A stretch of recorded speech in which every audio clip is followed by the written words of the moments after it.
Facts. They want your interpretation in the way you analyze it, but they want to know where you getting your analyzation from, where you basing your opinion, your creativity, your perspective, what are you basing it on, and you basing it on the word. But then also you base it on this particular scripture. Right. But then also they want you to be able that I see the scripture, now break it down for me. Not I don't want to say break it down, but now give me your perspective on it. Okay. Yeah. So that's pertaining to scripture, being able to again support it with factual research, but also interpret it. Interpret it, right. Want your perspective, but again, want that perspective to be supported by facts. By fact. So it sounds like, Richard, as mentioned, the principles that you've learned or acquired in grad school, you've been able to apply to ministry. Mm-hmm. Yes. Now you mentioned ministry. Again, I know you told me you're from Mississippi. Right. You got some siblings, mom and dad. We're together. Tell me a little bit more about your ministry. I would say more about okay, my ministry. My upbringing to go back to my upbringing have influenced my ministry as to the point that I come from a ministry family as to heavy in religion. My mom is in the ministry, so I was influenced by that. My ministry started off with me.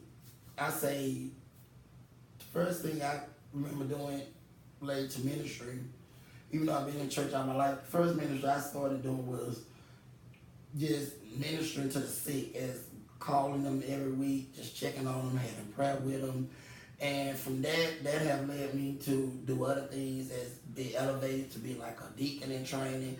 And being a deacon, that's what you do. That's one of the things that you do is work, check on the sick and the shut in, visit the sick and the shut in. Mm-hmm. So going from there, but also I've always been a student of the word, just reading the word of God. Okay. But if I'm going from being a student, I've now moved from being a teacher. I'm not saying I'm preaching the word, but teaching the word, like just teaching Sunday school, and going from being teaching Sunday school to being a deacon in training, and then from being a deacon in training, I felt doing mission work, like going out doing mission work. Okay. I've been able to go outside the country, been able to do mission work in the city, and I was cool with that. I was cool just doing mission work, going out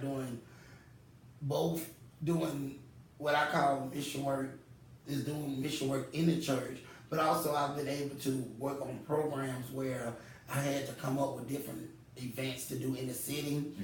And even though it was a secular job, but I took it as a ministry to be able to do things to impact the community. Okay. And all those things that have helped me in my ministry, because with the context and with the experience of knowing how to plan different events, I've been able to apply that into my ministry. When I was working on a program called AmeriCorps, where we had to always be doing an event in the community, because that's what AmeriCorps is about, working in the community, putting on different projects, whether it's a Martin Luther King program, whether it was Reading Across America, or National Hunger and Homeless Week.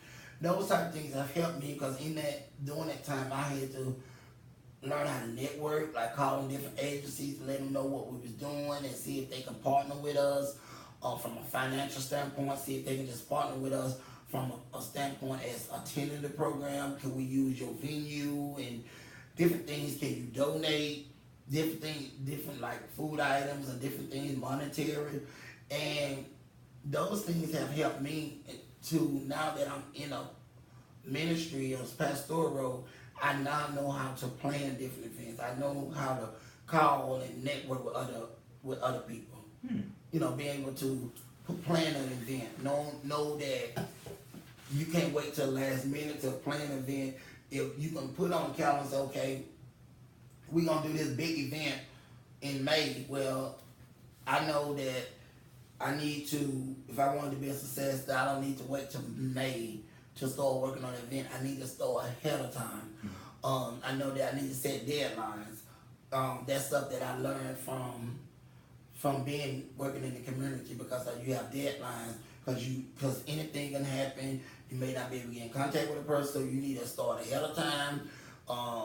want somebody to come speak somewhere, you need to start ahead of time, because if a person is a very popular speaker, you may want them May, you can't wait till May to contact them, you need to contact them as soon as possible, because they can book up. And you got to understand, just because your schedule may not be full, their schedule may be full, so if you want them, you have to book that, so you can't wait till the last minute. And that's now, I've learned to apply that into my ministry. I let people know, okay, if you're gonna do this event, you need to 3 weeks out, you need to be finished with this program.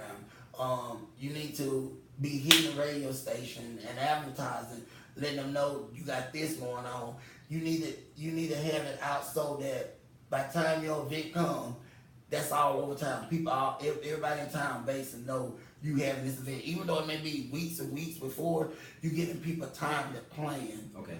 To make you giving people time to plan to be at your event. Okay. But if you wait till the last minute, and all that kind of stuff I learned from working in the community, working on the Miracle program, and they have helped my ministry. And to me, every little thing that I've learned, it helped me to be able to do the ministry that I feel called to do. Interesting. And yeah, it sounds like the responsibilities that you've had in various walks of life, various jobs, even secular jobs, has helped you currently in your ministry. Mm-hmm. Interesting. Networking. Network is very important. Advertising. Advertisement is very important, because advertisement, and when I say advertisement, like nowadays we got more opportunities you got more ways to advertise now than you had years ago. I mean, now you can, where I remember you would have to go around and drop your invitation off to different people. Mm-hmm. Now you can do that with a button. You can email it, and it can be across the country. Mm-hmm. I remember you had to go to the post office and mail things off. Now all you need is somebody's email address, and they can send it off. And now you got social media, where is a big plus. I use it, even though I'm not a Snapchat person, but I know people. That's why network coming in, who have a network, who have a Snapchat, and they will let me get on there, and they will send it out, and that would do more for you than you yourself can do, as picking up on the phone, calling people. That was sending out. So advertising is a key to me, to a program. You can put it on Facebook, and that reach, and then people on Facebook will see your program, and they will share it on their page. That's more people that you're reaching. You know, emailing is good, radio is good, you know, TV is good. Those type of things are good. So advertising is a key. And I've had people say, you got something going on at your church. I'm like, yeah. I was like, you know, I heard it on the radio. And they're like, I don't know what it was, but I heard the church name. And I know, and when they heard church name, they thought of me. They said, that's Richard Church. And they like, there's something going on. They like, and they saying, y'all doing something out there. Because they said, every time I'm here, y'all doing something. So, to me, what I'm saying is that's helping your, getting the word out in your event. Because you don't want to plan an event that don't nobody show up. Right. You know, prime example, last year was my first year being at the church doing resurrection event. And when we was planning it, a lady was just saying, we did this last year, and then when one child showed up, talking about we don't need to be doing all this again. And I said, no, we need to do it again. I said, so you're saying that then one child show up, let's look at it and see why didn't one child show up. Okay. So I said, maybe we need to advertise more. We advertised it more. We put it out on the radio. We put it on Facebook. We went through the neighborhood passing out. We had a buku of kids show up. We had more than one child show up. Okay. Not saying that it wasn't a waste of time for one child, because to me, that one child was worth the effort if just one child showed up. Gotcha. But what I'm saying is that advertisement made a difference. Because people showed up and said, I was like, how did you find out about it? I saw the flyer over in the laundromat in my apartment complex. That's what I'm talking about. Advertising make a difference. And networking. Networking make a difference because network, prime example, network, we got a member at our church who's a part of the Eastern Stars. She told us that they wanted to come and partner with us about doing a back to school rally. I told them cool, they can use the church for it. We did what we did our part is we got the trailer where we had jumping jack, we had the bouncing for the kids. We had music out there. We did our part, but they did their part by bringing school supplies. Mm-hmm. So that's money we didn't have to worry about spending. All we had to do was get food and buy the trailer to be able to do the they have the jump out there for the kids and the games. Okay. So we brought together, they brought their resources, we brought our resources, and they told us this is the biggest one we have ever had. So now they coming back asking us, can they have a health fair at the church? You see what I'm saying? Networking. And I said, what do we have to do as a church? What do y'all need from me? They said, we just need y'all to allow us to do it because we're going to bring everything. Mm. And it sounds like that networking through your church partnering up with that group still can lead to what you mentioned just now, more advertising. More advertising for church. Just keeps going and going. Just keep going and going. And so today, I sent out, the lady made the flyer, I sent the flyer out to the radio, so now it's going to be on the radio. Now it's going to be on the radio.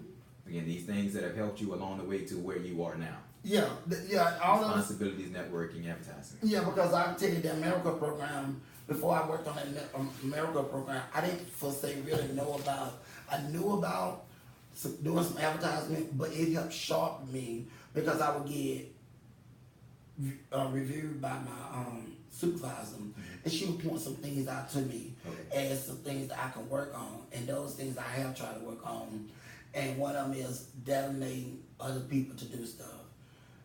That's still a weakness for me. The reason why, because I have tried to delegate people to do stuff. Sometimes they drop the ball, sometimes they may not move as fast as I want them to move. And that's something that I have to work on, because I have to realize that as long as the job getting done, but then I've had situations where people drop the ball, so sometimes I feel like, let me do it and it'll be done. But then also in the downside to that is that when you try to do too much, then you don't get all of it done, and then you can miss out on doing something. And so, for example, when I try to be responsible for doing the advertisement, the planning, getting the person to do this, trying to plan the program, trying to do the program, trying to advertise them, sometimes it can get overwhelming. You're gonna run out of time, and one of those things didn't get done. But versus if you would just told somebody, okay, you be responsible for this, just get back with me. But give them a deadline, but tell them to get back with me. Then before you know it, all of it would have got it done. And you didn't have to do it all. But sometimes when you try to do it all, I think you mess up. So that's been one of the things, that I've tried to do it all, and sometimes one of those things don't get done. And you've identified that as a weakness of yours, delegating authority, and you're working on trusting others with responsibilities that may be overwhelming to you. And we're talking within the workplace. We're in ministry. In ministry, because that's work, because like I said, you can't do it all. You have to understand that you can't, and you're not expected to. But sometimes you feel like you got to in order to be done the way you want to do. But you also got to realize your way may not be the only way, and it may not be the best way either. It can be another way to do it. But I'm learning to try to do better in that area, because it can get overwhelming.